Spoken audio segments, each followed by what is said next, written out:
যার একটা বড় বোন আছে সে পৃথিবীর সবচাইতে বেশি ভাগ্যবান ব্যক্তি। আলহামদুলিল্লাহ, আলহামদুলিল্লাহ, আলহামদুলিল্লাহ। আল্লাহ আমাকে একটা বড় বোন দিয়েছে। অনেক ভাগ্য করে আমরা 3 ভাই বোন এরকম একটা বড় আপু পাইছি যে আমাদের কথাই ভাবে, আমাদের নিয়ে চিন্তা করে, সমস্ত পরিস্থিতিতে আমাদের পাশে থাকে। দোয়া করবেন সবাই আপুর জন্য, আল্লাহ যেন একদিনের জন্য আমার বড় আপু আসছিল আমাদের বাসায়।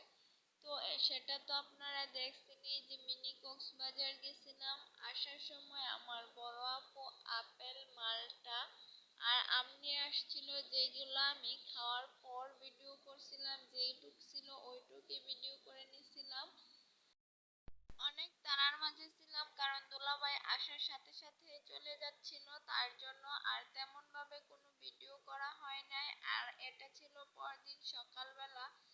ছোট মানুষ তাও দেখেন কত স্বাস্থ্য সচেতন। সাইম বাবু এদিকে বলতেছে ও আদা দিয়ে রং চা খাবে, ও দুধ চা খাবে না।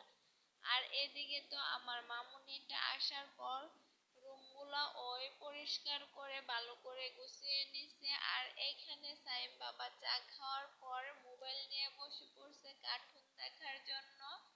আর এদিকে আমার বড় আপু রান্না করতেছে। আসলে আমার আপু আমার বাসায় আসলে সব সময় আমাকেই রান্না করে খাওয়ায়, আমি কখনো ওকে রান্না করে খাওয়াই নাই।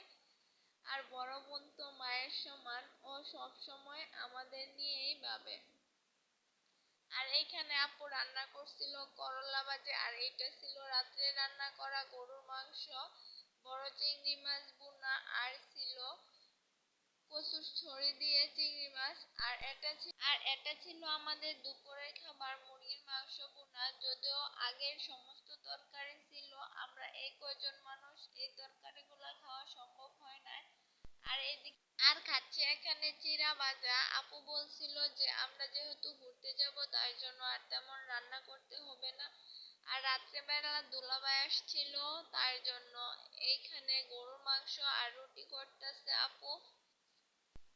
গরুর মাংসের সাথে চাউলের রুটি কে কে খেতে পছন্দ করেন অবশ্যই কমেন্ট করে জানাবেন। আর এদিকে আমার মামুনিটা ওর জন্য ছোট্ট ছোট্ট 3টা রুটি বানিয়ে নিছে।